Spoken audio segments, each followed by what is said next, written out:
Anyway, so without doubt, by next month it will be an important month for both Sweden and Finland to decide to join NATO. And whatever the case may be, let's say they decide to join NATO, right? Well, they apply to join NATO. If they do apply to join NATO, and would Russia decide? I said before, decided to do something military to the Finnish and the Swedish. Of course, they would have to. Do you think they had okay? Do you think that the way that they're handling Ukraine right now, do you think it'll be any better, any worse than what's happening Well, than they're handling Ukraine compared actually, I think compared the to doing it on Finland and Scandinavian Sweden? countries would probably fare worse than you think. Because the Russian army would obviously the Russian army wouldn't be able to enter Finland or Sweden at all because terrain. Finland knows, yeah, Finland and Sweden are very hard countries to invade because there are a lot of snow, mountains. However, Yeah, that's true.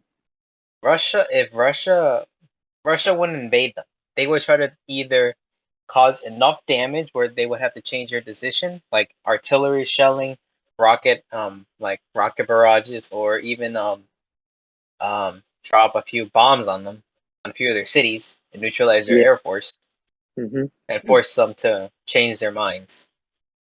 That's true. But also, okay. So there's one thing I kind of want to mention, but before we have okay, but before we say that, right? I mean, so as we all know, and I'm going to mention this only briefly, that the May 9th is a important day in Russia's history where they defeated like Nazi Germany. Do you think do you think if they decided to join NATO, to apply to join NATO, would this happen before May 9th, before the victory parade, or after May 9th? Hmm. I think after. Do You you think can't really after? do because these decisions take a very long time, not weeks but months. Yeah, that's true. Even though the Finnish minister kind of once said like, well, she did say like it might be finished by, well, not finished, but she said like it would be like, I guess, done, or like be turn things will turn out in the next few weeks or so. But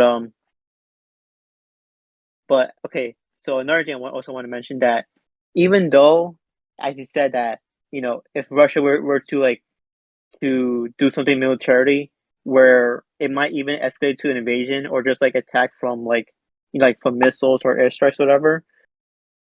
Even though they'll if it decided to do so military to invade them, it's important to know that both countries of Finland and Sweden aren't part of NATO, which is true. However, they're part of the EU. Which do you think being part of EU kind of helps both Finland and Sweden in this case, or not Nope. at all? How so? Because the EU doesn't guarantee a country's protection. Well, yeah, that's true, but from what I found here, that the EU has their version of what would happen if a country from the EU were to be attacked by like some like foreign nation or like some terrorist attack. So according to this, according to the Article 42.7 of the Lisbon Treaty, if an EU nation were to be attacked within its territory, the other nations from the EU have an obligation to send aid and assistance by their power to whatever nation got attacked, whatever. So even Yes. though, However, yeah, but even though this doesn't mean they would defend or send troops to Finland and Sweden, both countries will be given, I guess you say, guaranteed resources and supplies from the EU to support them if like Russia decides to do something about it. well, you gotta understand that they're obligated to do it. Not all of them are gonna do it. Even if they do, Finland's population is simply too small to sustain a war of attrition with Russia. And so How the big is Finland's Scandinavian countries population? have less than like 20 million people, I think. Let me see, Finland's population. Oh, 5 million people, according to this in 2020. Yeah, 5 million people. That's 5.5 million. like there's too little people to actually arm a rebellion or like a Finland resistance group. has like 5.5 million, and Sweden has like 10 million at most. Holy crap. To I compare to mean, Russia's 147 million population, they could easily grind down all three countries at once. well, yeah, but also but Finland, okay, as it happened in Soviet Union, which I get. Okay, I understand that comparing this to the Winter War, like almost a century ago, whatever, it's completely different because like times changed, whatever, and tactics changed, military. But still, don't you think that it will be hard on Russia to invade Finland in like a month or so in time to like to say to them like, oh, don't join NATO. If you do, then we'll just proceed on invading you and attacking you. Well, I guess in a way, but you understand times have changed. A lot of people think that a winter is really a big deal in military war. It's not as much as people think. Back then, it made a big impact. Today, not really. There's so many ways to counter winter. You know, Could you give me some examples? tanks nowadays are protected with with like a special shielding, meaning that the fuel will not melt. I mean, the fuel won't freeze up inside of the tank, Yeah, which is what kind of happened in the winter war. yeah. Tell that to the Nazis when they had to ban their tanks to Also, another thing pursue. is Russia doesn't really have to directly attack Finland with troops. They could just shell them out to oblivion. The Baltic, I'm pretty sure now the capital is located on the coast, which gives it a Yeah, I good, see it here. which Uh-huh. which is literally like a few miles away from the Baltic Navy and the Baltic fleet of Russia. Uh-huh. And being seeing this the Finnish capital is literally on the freaking coast of Finland, right? Like southern side of Finland, like that's like pretty much target practice for the Russian Navy, or like the Russian Air Force to shell them, which not gonna lie, do you think that the Russians, if they do invade Finland, whatever, they will attack from like the west side? Well, not west side. I mean the east side of Finland, or like just they'll probably just do like shellings at like their capital and southern side of Finland. Well, a lot of Finland's economy and industry are around the capital because Russia probably wouldn't attack the border region because there's really nothing there that's worth taking because a lot of their cities are located on the coast, which is not as cold Mm-hmm. as compared to the where like they share the border with Russia, which is just forest and mountains. So Russia would probably either A, shell them from the closest place they could and use their air force to completely wipe out Helsinki from the map. Yeah, that's true. And also, well, yeah, that could happen for sure. But also, speaking of which, not only that, but Sweden's capital is also on the coast. It's conveniently, Sweden's capital is also on the coast, Stockholm. I think that's what it's called, Stockholm. Stockholm. It's on the yeah, Stockholm.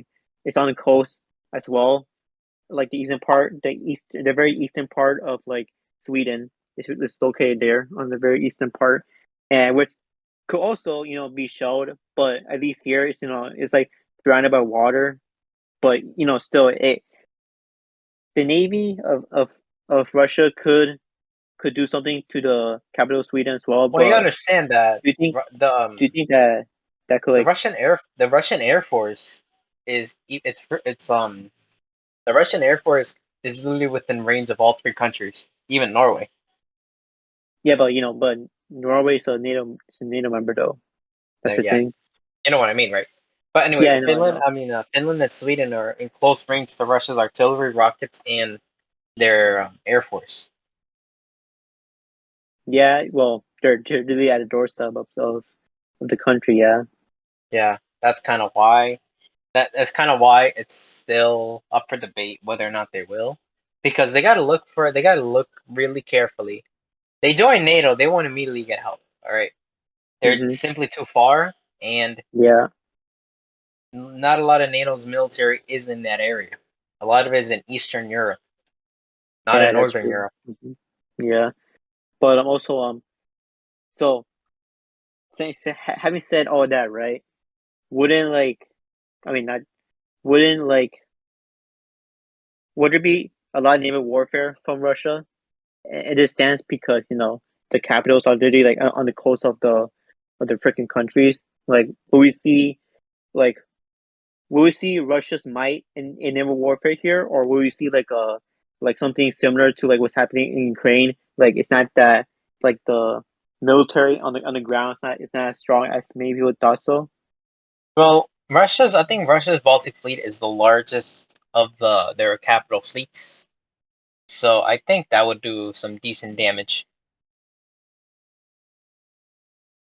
So Also, the Finnish and do Swedish Navy were only made for coastal defense. They weren't made to completely fight ships in a 1v1 combat.